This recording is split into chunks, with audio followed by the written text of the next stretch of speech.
The Geek Speak Show is produced and distributed by 22 Creations Multimedia, LLC.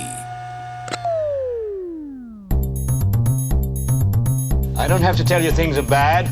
Everybody knows things are bad. Yeah, we know. Everyone has issues nowadays. I want you to get mad. This is where we get to talk about them openly. I'm as mad as hell, and I'm not gonna take this anymore. No shouting, no arguing. Just punching a pillow, if you will. But not all the issues are bad. Some are fun and exciting. After all, you can't be well informed if you only hear one side of an issue, right? You get it all on this show. This show, by the way, is the Geek Speak Show presents Issues of the Day. Here are your hosts, Henry San Miguel, Emily Mata, and Sean Clent. Hey everybody, welcome to this month's Issues of the Day episode. It seems like we just did it a few weeks ago. That's because we did. We're still sort of recovering from Free Comic Book Day. When I say we, I'm looking at one person here. Not Emily, not me, the Nerdy Navajo, Sean Clan. He's the one that spent most of the weekend in a car more than he did at the comic book shop. Yeah. My back is kind of hurting. My legs are still a little swollen, but it's okay. I'm recovering. Yeah. Emily, you okay from Free Comic Book Day? Yeah, I'm pretty good. I think I'm recovering from the heat. Yeah, because you were in the middle of the tents. We had a little bit of it because we were towards we were separated that day. You were like way across, and we had to say, Emily, come over here. No, it was like Titanic. We were oceans apart. Yes.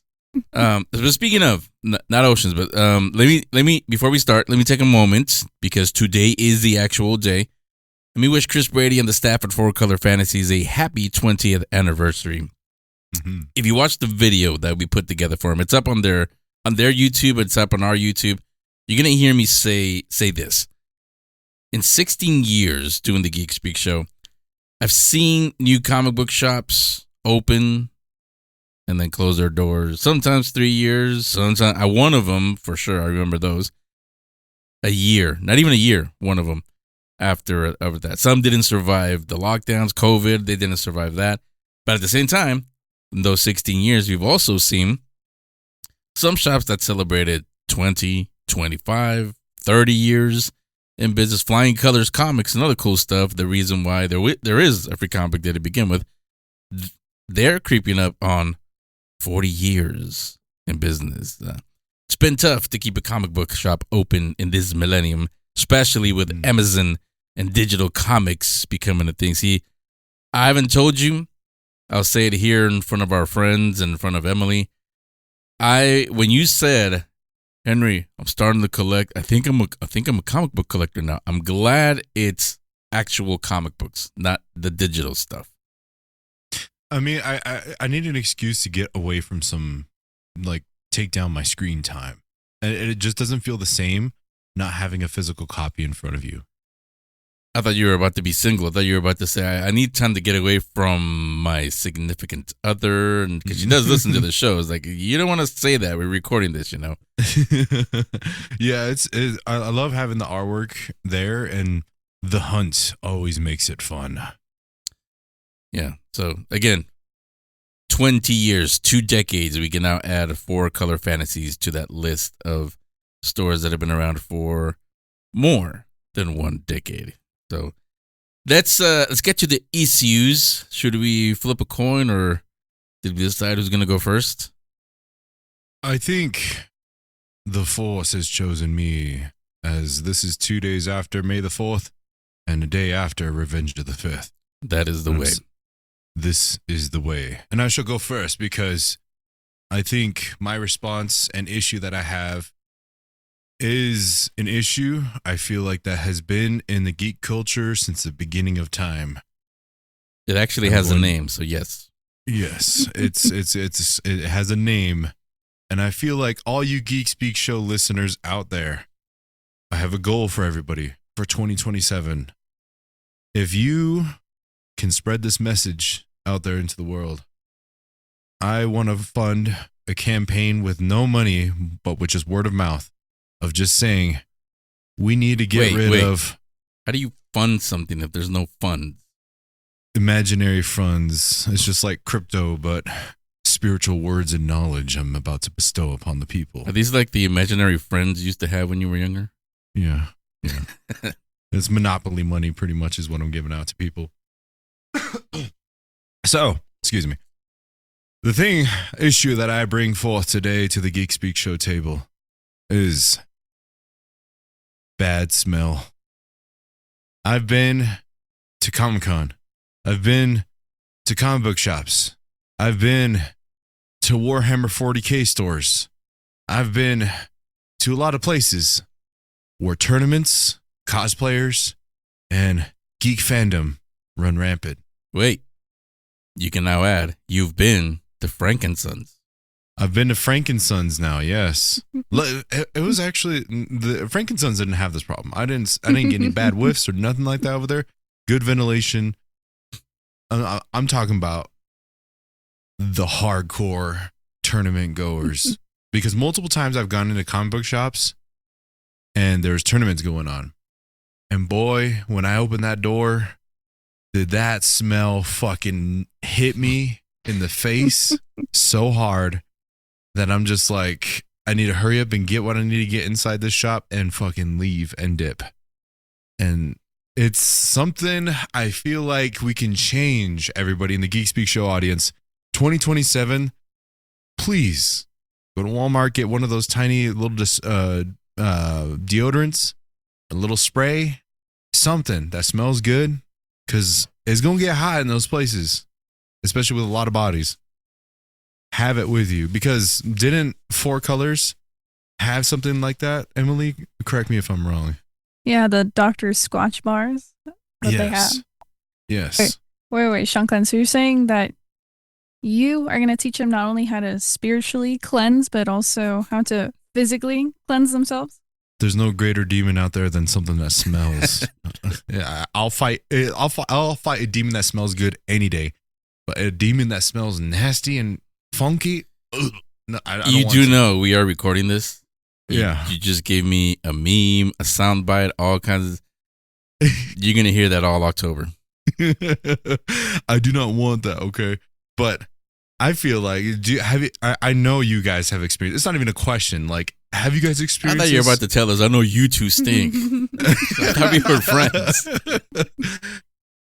No, I want you guys. What location did you go to where it was just so bad that it remained in your memories, burned for you guys? We're friends, right? Mm-hmm. I call you my big little brother. Mm-hmm. It was Sean Clan's car when it was brand new. Smell like tobacco. That's different. That's secret. That's a secret smell. That's a sacred musk right there. No. I mean for me, it's the obvious. It's the like I said in the beginning. It has a name. The Comp Funk, the Con Crud is what comes from the Comp Funk, but the Comp Funk, it's at San Diego Comic-Con, the granddaddy, the biggest of all. It's two places where I've actually have experienced it. One is in the exhibit area, which is obvious. Three places actually. In the exhibit area where all the vendors are, because the sea of people, it just can't be helped. The other, and that's more recent, I guess, is in the front lobby where the cosplayers are, because as we all know, it's hot in San Diego, and some of them are wearing armor. They're stormtroopers or something from Halo. The armor gets hot out there. Your favorites, the furries, it gets hot in there. So Yes. yeah, I can understand that. The other place is behind that, the Hall H line, because as you know now, you understand what a refugee feels like. When you're in a refugee camp, you're there sometimes 3 days, 3 nights, no showering, and then you all gather in that hollowed Hall of H. And there's a reason why it's freezing cold in there, because that kills the smell. I mean, don't forget, we're going to have Pedro Pascal in there. Keanu was in there. RDJ was in there. You're gonna have these big stars in there. You don't want them to smell the funk. They don't need to smell that stuff. But those three places at San Diego Comic-Con, yes, I've smelled it before. I gotta say, I've never ever smelled it in a comic book shop. I've never smelled it. Even on Free Comic Day, when there's a lot of people at the shops, I've never smelled it there. I've never smelled it at the smaller conventions, like WonderCon. It's not to the size of Comic-Con, but it's a smaller convention. Like the local ones, like Long Beach Expo, like those. I haven't smelled it there. I haven't gone to Comic-Con Revolution. How's that one as far as Funk goes? Honestly, from personal experience, I don't think I experienced too much con funk. I think because I'm on the other side of the table, so I'm not necessarily walking around in the crowd. But honestly, I feel like con funk is such a rarity for me. But I really like this issue, to be honest. I feel like we don't talk about hygiene too much, and it's funny because it's so commonly known, but I don't think anybody has really talked about it or has engaged with it, saying like, "Hey, we need to make some kind of like change." It's just like, "Oh, it is what it is," or that's just how people are. But like, I don't think anybody has gone out and really done or said, "Hey, we should really change this. This should be really like a focus," because I think it's something, yeah, we should talk about a little bit more. Personal hygiene in public spaces. I was gonna ask something, but then as you were talking, I thought about it. It's like, wait, because if I ask it, then people are gonna start wondering, wait, is Henry the cause of it? So I was about to ask you guys, how much is a deodorant stick or the spray now? And I paused because if I say it, which I have, now people are wondering like, well, wait, don't you use deodorant? I do. It's just, I buy it with a bunch of stuff and I just pay, when we leave. I don't look at how much it actually costs. So how much is like the small spray things? So I actually got one of those little Dr. Squatch things at Walmart. It's like travel size. Like if you want to go in an airport or go on a plane or something. Yeah. They're less than $5. And then you can go to Walmart, you can go to Bath and Body Works, get a spray if anything too. Okay. As the kids say, let's keep it 100. Yeah. Let's keep it real. Yeah. $5. Don't tell me, well, it's expensive. I have seen you people buy $3,000. I've seen you, Sean Clan, buy $300 worth of comics. $700 worth of lightsabers. Yeah. So there's no excuse. Yeah, I've seen those same people at Comic-Con that's like, oh, $5 is too expensive. You just bought a $7,000 Iron Man helmet that lights up. Exactly, everybody. And that's what I'm saying, like, especially at these tournaments too, Henry. Have you been to any like tournaments, like card tournaments or Warhammer 40K tournaments at any of these comic book shops? Yeah, actually, ours here, you know it now, the Comic Book Hideout here in Fullerton, they actually have tournaments there. I will say though, in their defense, I will say some of these games they do get pretty intense. So I understand that. It's kind of like, I know the stereotype is geeks they're not athletic, you can't play sports. This is our sports. This is our Super Bowl. So it gets intense. So I can understand that, but still. Yeah. I actually saw these TikToks of comic book shop owners. They made some TikTok videos of them and the caption says, after a something tournament. And it's a person walking around in their empty comic book shop spraying Febreze everywhere. And some of these places actually have like those Time Febreze inside of their comic book shops to spray it to help out, I guess. And I guess what Four Colors did as well, having some deodorant sticks there as well. It's good. It's progress. Now let's cut the head off of this thing and just be like, we need to do like Planet Fitness, how they have a noise meter, but there needs to be a funk meter to where it senses the funk, it gets too bad, and then an alarm goes off and you just got to spray the whole room. Wait. So we're talking a lot about sprays, a lot. But I feel like it's a common misconception that Axe body spray is a shower in a can. I repeat, for those who are listening, Axe body spray is not a shower in a can. I will tell everybody, spend some good money on a good cologne, go to JCPenney, you know, or like at the mall. They have them there. Axe body spray is good for junior high. But please, when you're an adult, invest some money in some good cologne, please. I'm going to say this, and I hope none of you are eating when you're listening to this. Imagine, as Jeff Goldblum said, that's a big pile of poop. That is what the smell is, and you're just putting X whatever on it, X cologne. You're just hiding the smell, but you're still putting spray on a big pile of poop. So it doesn't really change anything. Matter of fact, it actually makes it worse, to be honest with you guys. So, I mean, I think one of you said, I remember who, but is it now that to this, especially like something like a San Diego Comic-Con, is it kind of expected? We know you're going to be in lines. You know there's going to be a lot of people. You know it's going to be hot. Is it just expected that by Thursday, Friday, the Comfunk is going to slowly start creeping into the convention center? That's one thing I got to say. This is a two-parter because it goes against the people, but now this is number two, the facilities where these things are held. You got to be like Frankensons and have good ventilation system. AC, cooling air conditioning is your best friend, because I remember that at Comic-Con, Henry. Be hot as hell outside, and we go inside of a building with good AC, and you're just like, yes, cool off instantly. So it's a two-parter on the people and the event locations. Yeah. No, I agree with Shankland. It really is a two-parter kind of situation. But I feel like also for me, I don't care how many days this convention is. I don't feel like smelling is an excuse. I don't feel like no matter how long a convention is, like it's not an excuse to not to smell. But you got to get in the shuttle and you got to stay in line to get the Hall H badges. You don't have time to go back and take a shower. Well, you got to wake up early then. I don't know what else to tell you. Take a shower in the morning and the night. I don't know. There's I legit have an emergency pack inside of my car. It has mouthwash, Q-tips, a little thing of body wash, and deodorant.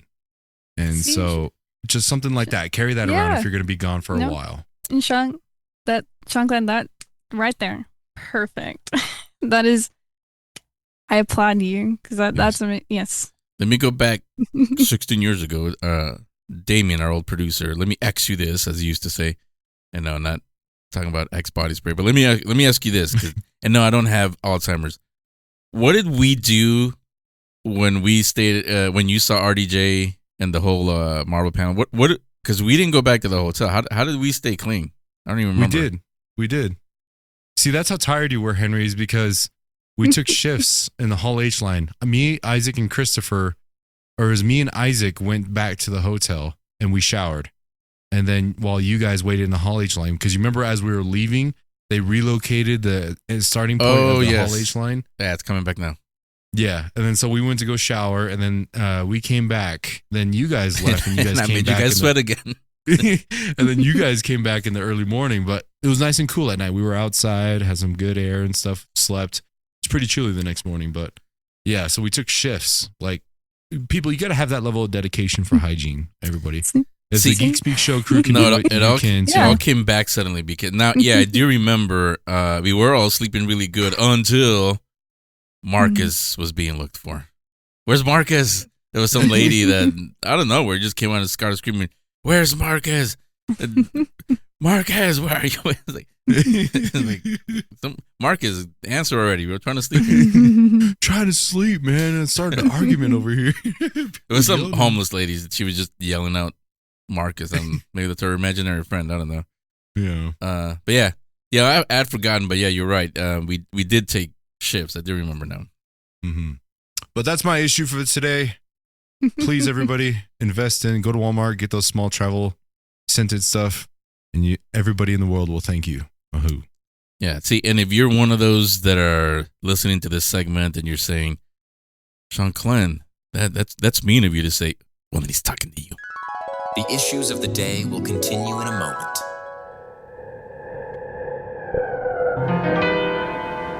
As the nights begin to get longer, a little colder, and the calendar prepares to move into the fall, there will be a gathering A gathering of geeks, that is. Join us on Saturday, August 8th for the Geek Speak Expo. You'll hear and meet composers Jacob Yaffe and Rowan Hilton, Jeffrey Snow from Snowstorm Comics, panels highlighting 21st century creatives and women and their contributions to the comic book industry, plus cosplay demonstrations for kids and fencing. With lightsabers, there will also be some other surprises, but, wouldn't be a surprise if I spoiled it, would it? The Geek Speak Expo is a new type of geek-themed event experience. Be among the first to experience it by joining us on Saturday, August 8th at Casa 723 in downtown Fullerton.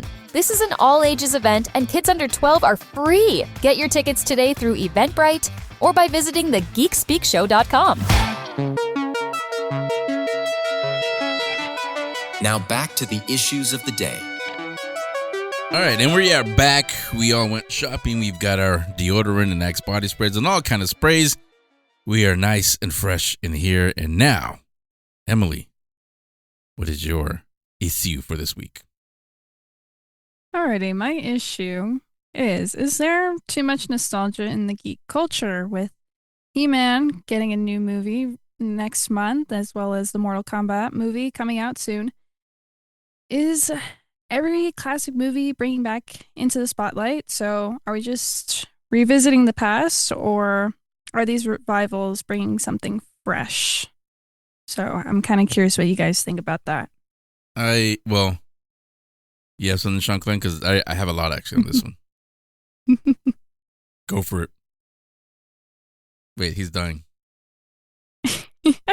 He got choked up over this topic. Sorry, everyone. The nostalgia's got him in his feels. Everything is so long ago. It was like a forced chokehold just went over me, and it's just like, You know what it was?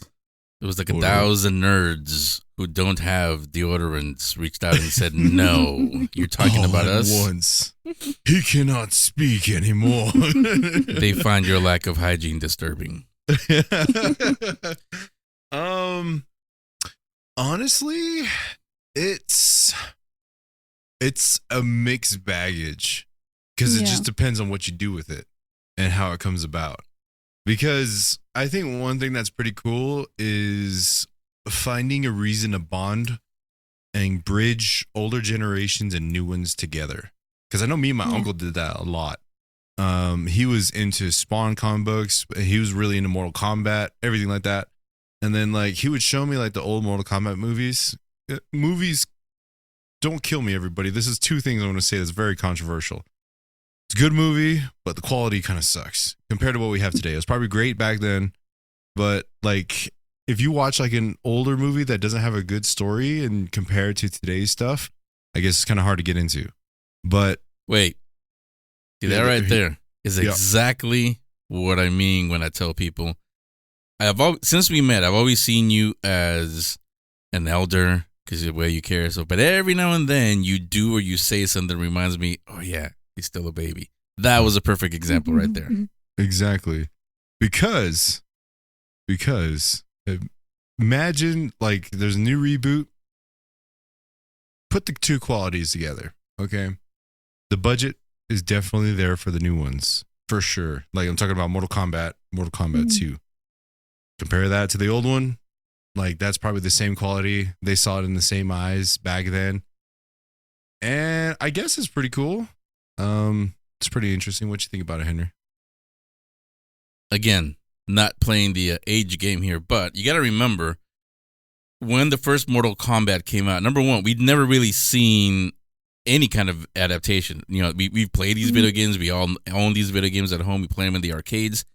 We never thought, I think there was a Mortal Kombat cartoon at one point, but we never thought we'd see Liu Kang in person, Shao Kahn, everything, all the characters. We never thought we'd see him in real life. So we were happy to see that. The effects, well, remember, they may look high tech, but they're really not either. When you watch Return of the Jedi and you hear the Emperor say, "So be it, Jedi," and he fires his lightning, if you look at it today, they're like, okay. If you watch Dooku in episode 2 when he's fighting Obi-Wan and Yoda too, when he fires the lightning there, it looks like lightning, like real lightning. Back then, I call it 80s lightning. Watch any movie, any like sci-fi fantasy movie. Like for example, when you watch Big Trouble in Little China, the one with Kurt Russell. When you see the lightning, the three storms, when lightning comes down, it's exactly almost the same sound even, but it looks exactly like the lightning that Palpatine fired out. To us, there was nothing to compare it to because before that it was Charlie Chaplin and Flash Gordon 1930s silent movies. So yeah, to us like, oh wow, look, lightning! He's riding lightning down from the sky. Today, kids today is like, that's corny. You like this? How could you like this? Well, we had no idea what CG was. That word didn't even exist. So you got to remember that. It's a thing at the time. Again, our suspension of disbelief was there. Now, to go specifically to what Emily was saying, nostalgia. Is it too much? Are we bringing back too much? Yes. However, I will say this. The Mortal Kombat thing, I'm not excited about. The Masters of the Universe, absolutely yes. Because when they first announced it, like everybody, another one, because you remember the Dolph Lundgren one, which was really, really dumb. Then they announced that the new one. Idris Elba's in it. He-Man is an unknown, pretty much. And so we're like, okay, what's this going to look like? Then we saw that first teaser for the teaser. And it started with like exactly what Emily said, nostalgia. For me who was, 10 years old, 11 years old, sitting in Saturday mornings or every weekday watching the He-Man cartoons, cringing when he points the sword at him and he turns into Battle Cat. And, of course, saying, I have the power, all of that. We were running around with our brooms. I have the power, all of that. That teaser showed us that, and it fired up the nostalgia bumps. Kind of like Goosebumps, but they're called nostalgia bumps. It fired those up, and it triggered something that we haven't felt in a while from these. It kind of tied into what you said, Sean Glenn. The movies, yes, they look great. They look fantastic with the CG today, but they don't look real. Those back then, it did look real because we didn't look at the special effects. We looked at the people, the actors. We looked at the characters, and they're firing lightning out. The same way everybody was dead quiet at the end of Infinity War. That was the same reaction when the Emperor was firing the lightning at Luke. We thought Luke was gonna die. Mm-hmm. So we weren't looking like, oh, that doesn't look realistic. We thought Luke was gonna die. That's how real it was. So those were fired up by seeing this teaser for that teaser. Then the next day, we got the trailer for the Masters of the Universe movie, and we said, "Take my money now," because it is enough for today. A lot of people my age, and I've talked to a few. Mark Pope from Geek Up the Street with the same age, same thing. He's excited for this one also, but he agrees also. And a lot of people that are our age who grew up watching this cartoon. Ask your uncle. I think he probably grew up watching Masters of the Universe. See if he feels the same way. We're not excited about the Earth parts. The part of the movie is going to be on Earth. Prince Adam is stuck on Earth somehow. We can't wait to see the battle rams, the Cringer, and all the things that we grew up seeing now with this kind of CG. But still, we don't even care. Some people don't even know until I say it right now that it's Jared Leto playing Skeletor. We don't care because we don't see his face at all. It's Skeletor, and he doesn't sound like Jared Leto. It doesn't even sound like Skeletor. I'm gonna get you, He-Man. That high pitched voice. It's and you don't know how to use that sword. Yeah, I do actually. Like, okay, I'm there. This is what I want to see. So for that movie, for Masters of the Universe, yes, nostalgia absolutely works. Matter of fact, you needed it. My worry, and I get nothing out of it, but my worry is, and I'm sure the studios are also, is it gets me, but is it going to bring in your generations and the younger generations? Is it going to bring them? Because they're not used to that. That they don't have nostalgia. Their nostalgia is Obi-Wan getting the high ground. Mm-hmm. So that nostalgia is going to hit them? Probably not. them seeing their dad, their uncle, whoever getting excited, maybe Matt want to make it like, well, let me see what uncle is all excited about. What? I have a dark theory. It's some insider trading going on. Because this reminded me of something when we're at Frankensons, Henry. At that first comic book table that we went to, there was one comic book bundle set that had a sticky note on there that says, "This is the next Spider-Man movie." These comics are tied into that Spider-Man movie. And seeing that, do you think this is everybody of your generation's? Because if they make a new movie, the original comics and all the memorabilia, all that stuff is going to be jumping price. Do you think this is their last ditch effort to sell what they have to the newer generations? I almost called you by your real name, but Sean Glenn, no. What that is called, is everybody ready for it? Business. That's how it's always worked. There's a dark theory brewing here, Henry. No, it's not a dark theory. Everybody that's ever succeeded in business and in entertainment, combine the two, that's how you win. You telling me that this movie about a big Wookiee and lightsabers and Darth Vader and all this stuff, and all of a sudden toys come out, that was a dark thing also? Yep. No, it was a good plan. It was a really smart plan by George Lucas because he took all that money, and that's really how he became the billionaire that he is. Walt Disney planned the whole thing from the beginning. Yeah, he did. Even after he died. Well, no, see, that's what I'm saying is it's you. You're not the only one that says that. I see memes, I see posts about that on social media, everything, and I laugh at that because, well, I laugh. But then I also got to shed a tear a little bit because, again, like I keep saying, sense of wonder isn't there. No wonder everything sucks because they don't know how to use their imagination. Everything is done for them. Everything is explained for them, and the explanation is given another explanation. There is no, like Inception. There is no, did it fall or did it not? Yeah. Almost 16 years later, you're still talking about whether the spinning thing fell or not. That's using your imagination. Here. It's the same thing. It's, there's no dark theories, no nothing. It's what Hollywood needs. You need something that gets people excited, gets the adults excited to go watch the cartoons that they grew up with, and these new toys. They're pretty cool toys. I actually might want to get them myself. The toys that are coming out connected to the movie, the collectors that go to, the ones that don't use deodorant and go to San Diego Comic-Con, they're gonna want to collect them.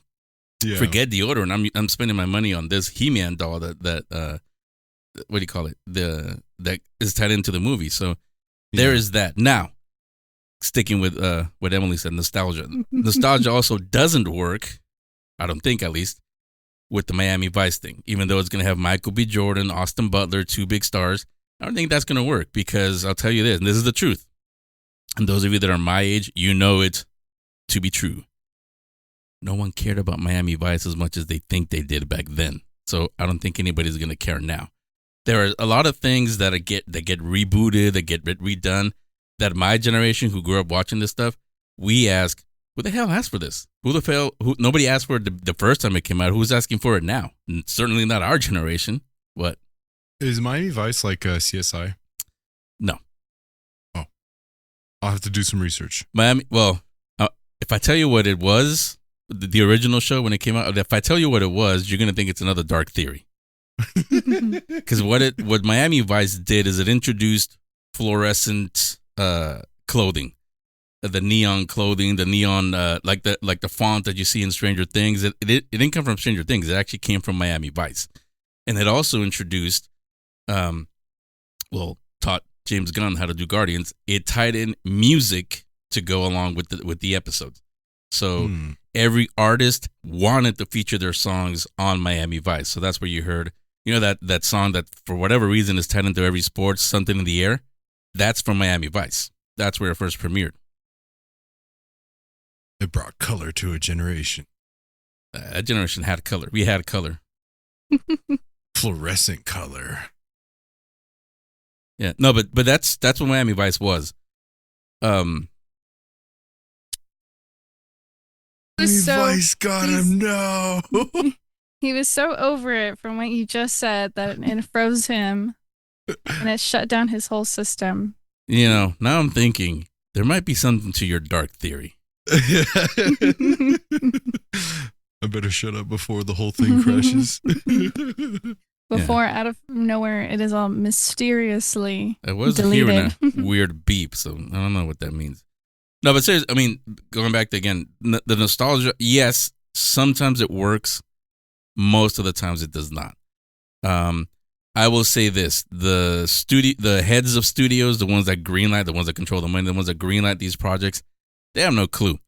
They say yes to some things only, again, because what I just described about Masters of the Universe. They remember when they were, before they were part of the elite and, you know, all these billionaires. They remember when they were growing up in their parents' mansion and watching He-Man and all these cartoons. Like, oh yeah, hey yeah, my generation will like it. Let's do it. And then when someone like you comes with, well, I have an idea to turn the Navajo stories into a series. Like, I never grew up watching that, so I don't know. Give it a chance. They love to call themselves, I'm brave, I'm original. No, you're not. We've seen Sinners before. I said it when you guys were going gaga over it. I said it's From Dusk Till Dawn, just in an older time. Same thing with all these things. They're not new. I just told you what Miami Vice was. We're also going to get Goonies 2. We're also going to get bunch Spaceballs of reboots 2. that are coming. Yeah, Spaceballs 2. I'll tell you the truth. My wife loves that movie also. A lot of people love that movie. But we'll tell you, that movie was not a hit when it first came out. It became a cult classic after the fact. What, Spaceballs 2? No, Spaceballs, the first one. Oh. Yeah. And really, that's one of those that kind of like a Galaxy Quest. Now that what's his name? The actor Alan Rickman. Now that he's not here, you just can't do it. Same thing with Spaceballs. Now that John Candy's not here, you're not gonna have Barf, so you really can't do it. But apparently they found a way. Mm-hmm. There's a reason why they didn't get a sequel immediately. Yeah, because they couldn't find the money. The search for more money. Yeah, but to like what Emily's saying, is there too much nostalgia? We're getting to that point because, well, you two, it should be too much for the two of you. You two are young creatives, but this sends out a huge, blaringly loud, original stories need not apply. So that's why you two honestly should look at this and like, okay, are they ever going to listen to my pitch, to my story? They will in 20 years. Well, we'll still be here in 20 years. Exactly my point. Just got to play the waiting game. All right. So that's another one that we can go around and we'll see. I mean, I really have high hopes for the Masters of the Universe one. But maybe the opening weekend, I don't know, after that, I don't know, maybe. Depends on how really good it is. People might want to go see it. I hope that it does do good. Again, I don't get nothing out of it, out of the box office, but I hope it does do good because, yeah, of course, that means a sequel. But it also means that fantasy, the sword and sorcery genre, might make a comeback. Yeah, I mentioned this before. Because of Yellowstone and all these the Western stories, the cowboy stories, those were kind of making a comeback. They're kind of cooled down a little bit. Lord of the Rings, that had in Game of Thrones, that had the fantasy genre come back. Harry Potter did the same thing. Then for a while it was the YA, the dystopian YA with Hunger Games and all those kind of movies. And of course the MCU has been till after Endgame, but it was all MCU. Now they're kind of searching for something. They think it's nostalgia, maybe not nostalgia, but like I said, I hope that the Masters of the Universe doing good tells people, hey, they like this sword and fantasy stuff. How about we bring more of them, more dragons, more of that stuff? Like, yeah, let's do that. And actual Dune, not Doomsday. Dune may help that also. I'm excited for Warhammer 40K. That's because you're playing it. Mm-hmm. All right, so quick break. I'll come back. We'll finish up with my topic, and I will do it this time. The issues of the day will continue in a moment.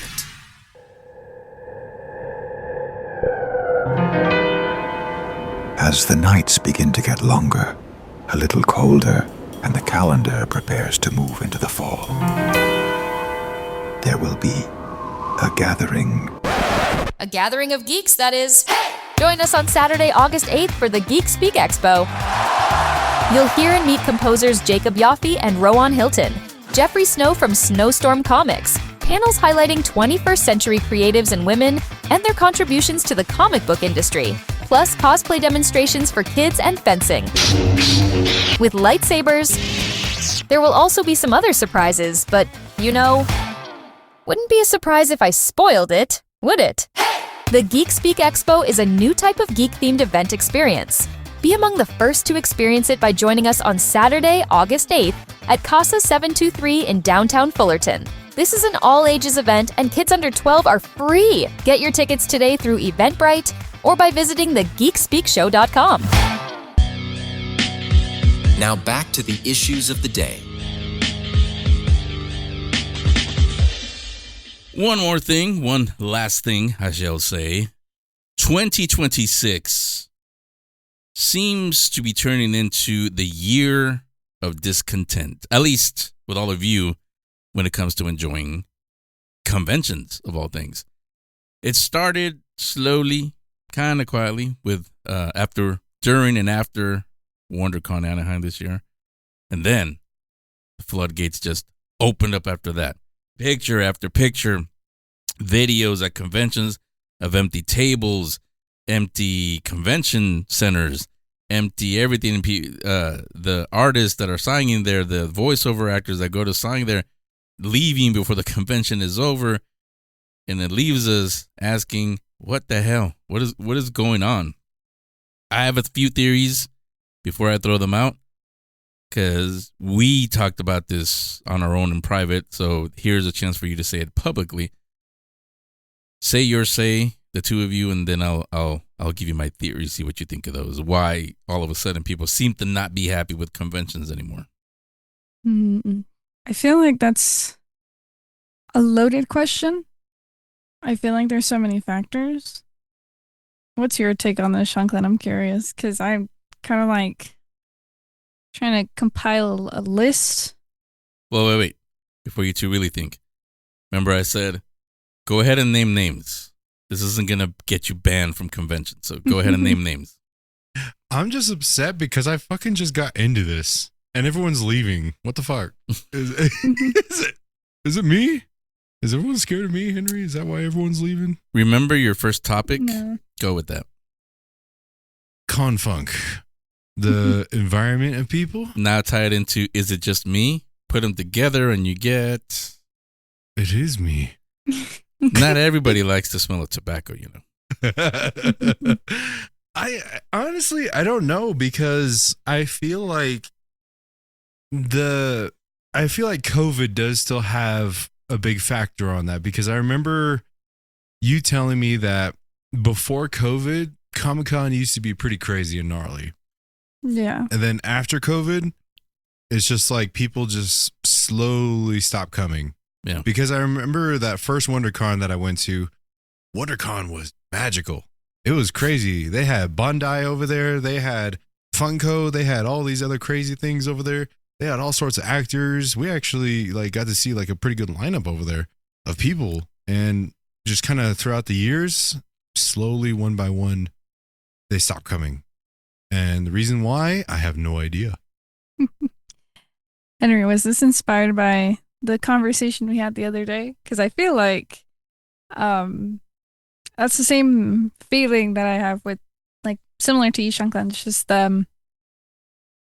again, feeling like this missed period of peak Comic-Con timing. I grew up hearing about Comic-Con and its magicalness and this welcoming community, and everybody is free to nerd out, and everybody's welcome, but it just feels like what Shankland said. It feels like it's slowly I wouldn't say fizzling out, but it's becoming something that it's not anymore. It's becoming like almost a shell of itself. I have a question, Henry. Hmm. With your ancient wisdom that you have here on the Geek Speak show. You just call me old again. No, you're wise. It's different. Back in the day, okay, did they used to have Comic-Con conventions in less places than what they do now? Yes. Could be that too. Is Yeah. there just too much of them? Isn't just the Yeah. No, Sean Clanton is onto something. That actually Mhm. is my theory number one. But what were you going to say, Emily? No, I was gonna say that. I was just gonna follow what you guys were saying. Is there just too much of these events? Because I feel like that's also something that I've been told as an artist to create more of a quote unquote hype about yourself is to limit yourself on how many things you attend. So it creates that unique, I wouldn't say uniqueness, the special, the I gotta catch this thing because there's not that many of them. FOMO. Yeah. Yes, whoever's telling you that, yes, they're absolutely correct. Tying in again to what Sean Clanton just said, that's theory number one that I have. Why I think the excitement is kind of dying down on conventions is that. And again, yes, to answer your question, I mean, I know it's kind of rhetorical on your part, but yes, it was inspired by the conversation we were having because it's the same conversation I was having with a lot of people. Attendees and exhibitors and people that were on panels at WonderCon after we did WonderCon. That was a lot of them called me in their exact words. Not at the same time, but their exact words were, "Hey, you're pretty close with the Comic-Con people. Do they realize that if people weren't happy anymore?" I'm not gonna say what if they are or not, but I will say they do. They do have a finger on the pulse of you guys, on the geeks, and the people that go there. I mentioned this to a few of them. They didn't even know. I don't know if Comic-Con does it anymore. I know WonderCon still does, at least the last I checked. The very last panel on Sunday, every WonderCon is always the WonderCon Talkback, where it's a panel attended by David Glanzer and some other people from Comic-Con. And this is kind of like what we're doing right here. It's a chance for you, attendees, exhibitors, panelists, whatever you are, to tell them. You don't have to scream or yell or call them names, but they tell them, this didn't work, or we didn't like how the lines were unorganized, or how like this year, I think Emily, you mentioned it. Artist Alley was cut in two, basically chopped in half.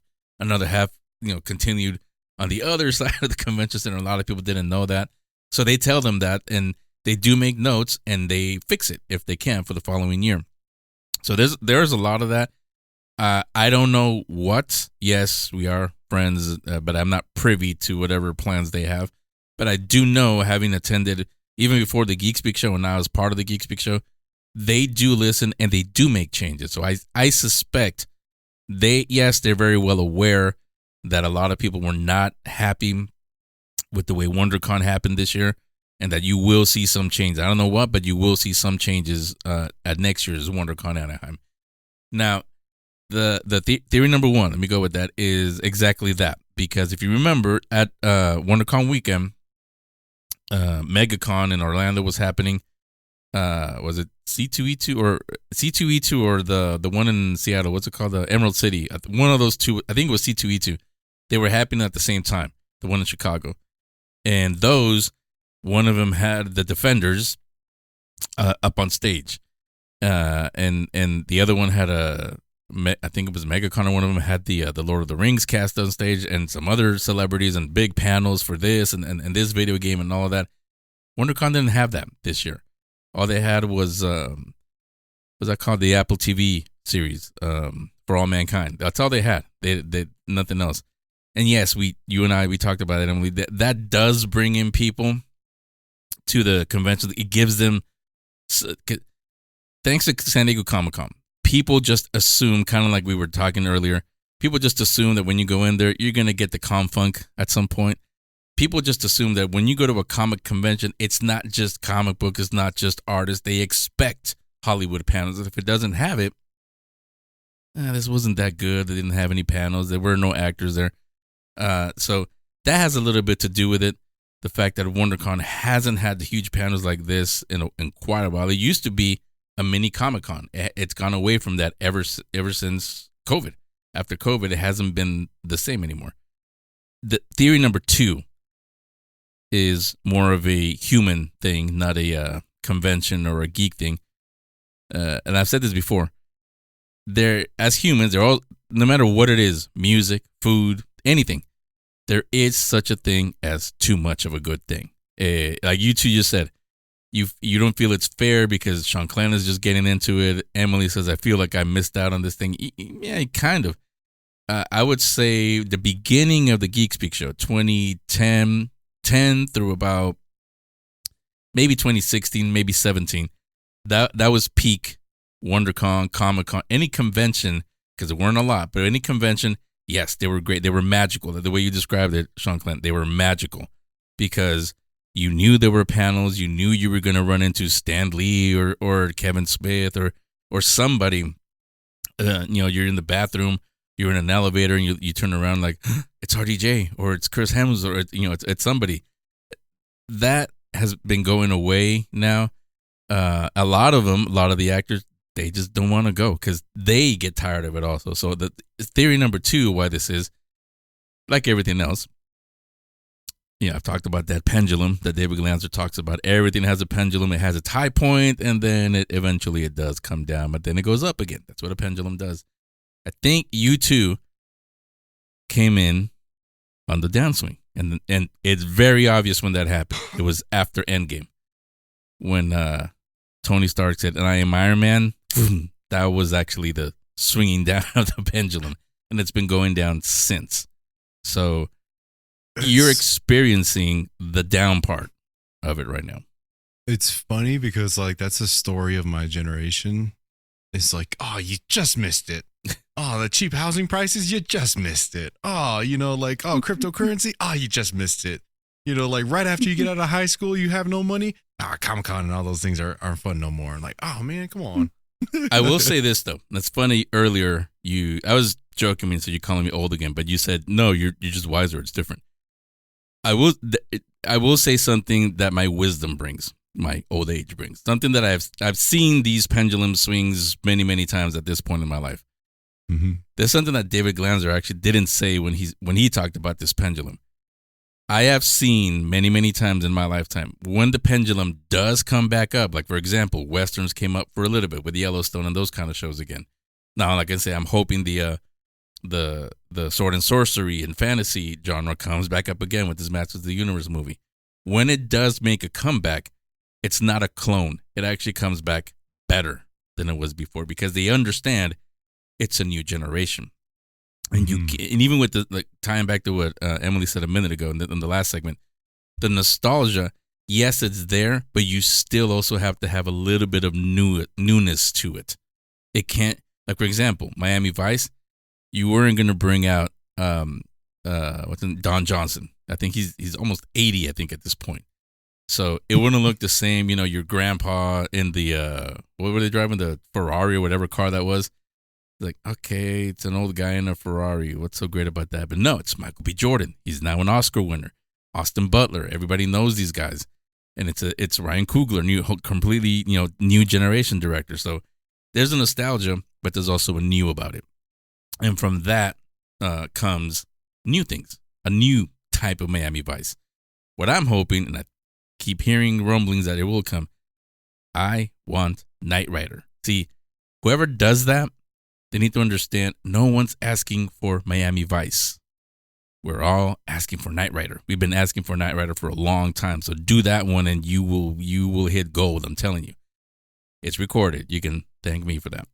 But those are my two theories as far as conventions is because, again, the first one, yes, there's just too many. I guess it's kind of tied in. The second theory is, like everything, humans, we're just fat on too much geek, too much conventions. It's just too much, and we don't know how to say it. It's 2026. Everybody has to complain about everything, so it's like, I hate this, I hate that, I hate this, I hate conventions, I hate that. It's mid, it's this. like the MCU is dead, Comic-Con is dead, WonderCon is dead. No, it's not that. It's just you're engorged. You've had too much these past decade and a half.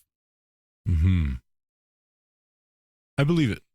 They're going to starve us a little bit. We're going to lose a little bit of weight. We're going to lose a little bit of a chunkiness, deprive us. So when they bring out a good meal, we're going to enjoy it even more. I think that makes me hopeful as a creator. I think that I'm kind of like, okay, so there will be a time for this. There will be a moment for it. So it's just getting ready for it. We must prepare, for when it does come, we shall thrive. But wait. Now, there is a dark side that never existed before. It's artificial, and I think you know what I'm talking about. AI.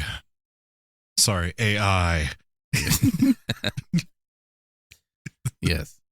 Yeah, no, seriously. I mean, AI, as we all know, it's in everything now at this point. You can't deny it. There's going to be a point where you can't escape it. Kind of like social media. When, believe it or not, when the Geek Speak show started, social media was not everywhere. Not everyone owned a smartphone. There weren't a lot of smartphones, but the iPhone, Nokia was still around, and Samsung was kind of playing around with what they thought was a smartphone. So a lot of people didn't have access to Twitter and MySpace and all that stuff that existed, Facebook and all that back then. So people weren't required to be on social media. Today, fast forward today, if you don't have social media, you basically don't have a life. So AI is going to be the same thing, where there is no way you can escape from it. You can't go shopping without AI telling you what you need. You can't create a piece of art without AI telling you how it should look like. You can't create a YouTube video without AI suggesting that you do this or you use this background.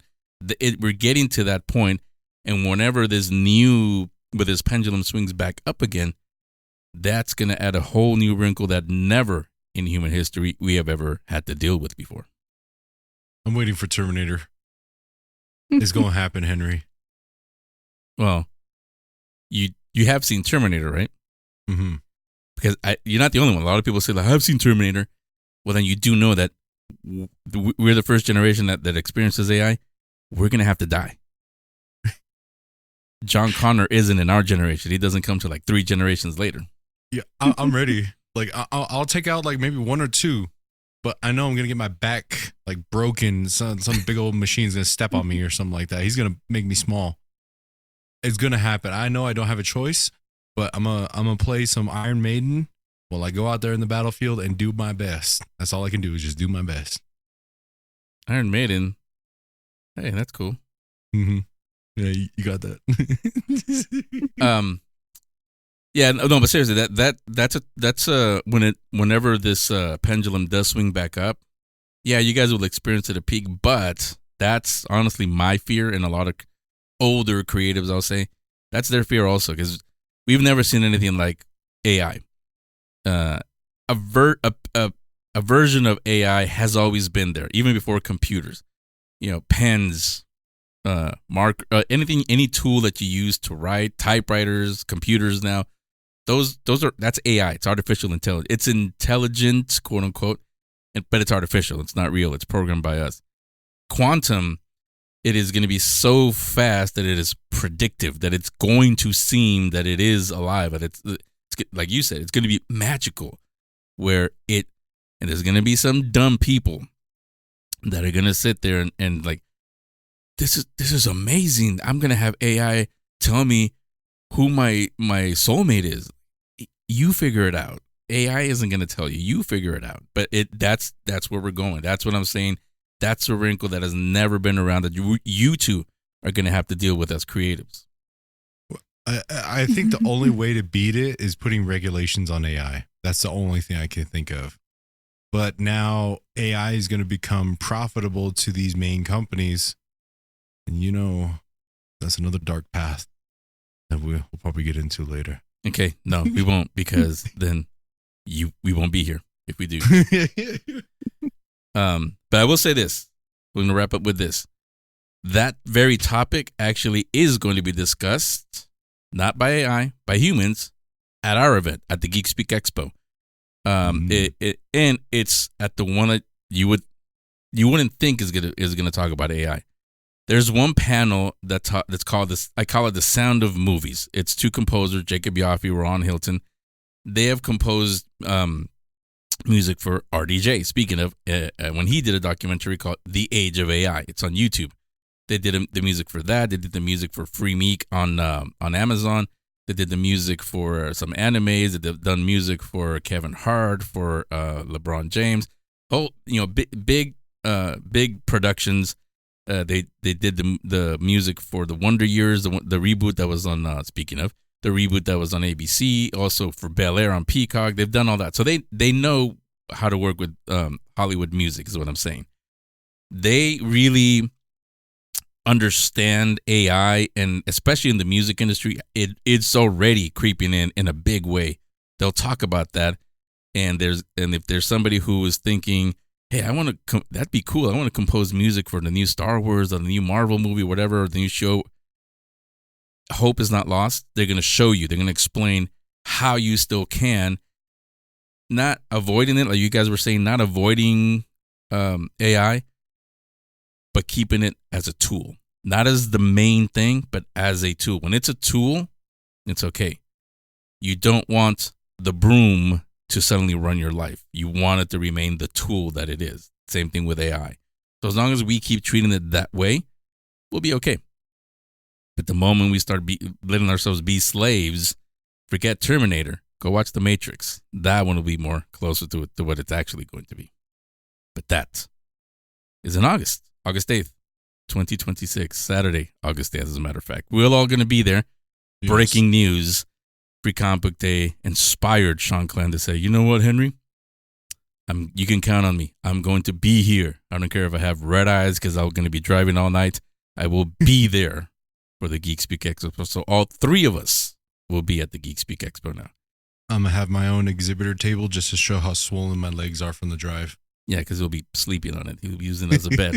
But all of you will be there for sure. We don't need tickets. You guys do, and they're on sale. Go to thegeekspeakshow.com if you're not already there. Click on the button on top that says the Geek Speak Expo. 5 guesses. The first 4 don't count. Guess where that takes you. That's where you can get the tickets. And I put it up there today. I know I said don't bring kids under 12. You can, but if you do, they're free. You can get free tickets for kids under 12, but they can't walk in by themselves. They've got to be accompanied by an adult or guardian with a badge. So they can't just walk in by themselves. And I want to announce it probably next week. Part of that, the reason why is because I added a panel that actually is especially for kids. It's kids, and what a lot of you like to do at conventions, cosplay. Yeah, it has to do with that. So everything is up on the geekspeakshow.com. Real quick, tell everybody, I have it on the links, but tell everybody where they can see you guys' stuff. So you can see my stuff on Instagram and TikTok at Emily Mata Official. You can go to my link tree. I have YouTube, TikTok, and Instagram over there. Come follow me and join the adventures. Woohoo. And if you haven't been following them, well, you missed me wearing a Boba Fett bucket, a helmet on May the 4th. See what you miss when you don't watch his lives. So all of that on the show description. We'll be back next week. We actually got some pretty cool guests. I won't tell you who they are because I just never do. But we'll come back next week and we'll do what? We'll speak more geek. Well, that, and we'll work on our communication too. Yes. That's your geek therapy for this month. Henry, Emily, and Sean Clen will be back next week to speak more geek. They'll be back next month for another Issues of the Day. The Geek Speak Show was produced and distributed by 22 Creations Multimedia, LLC.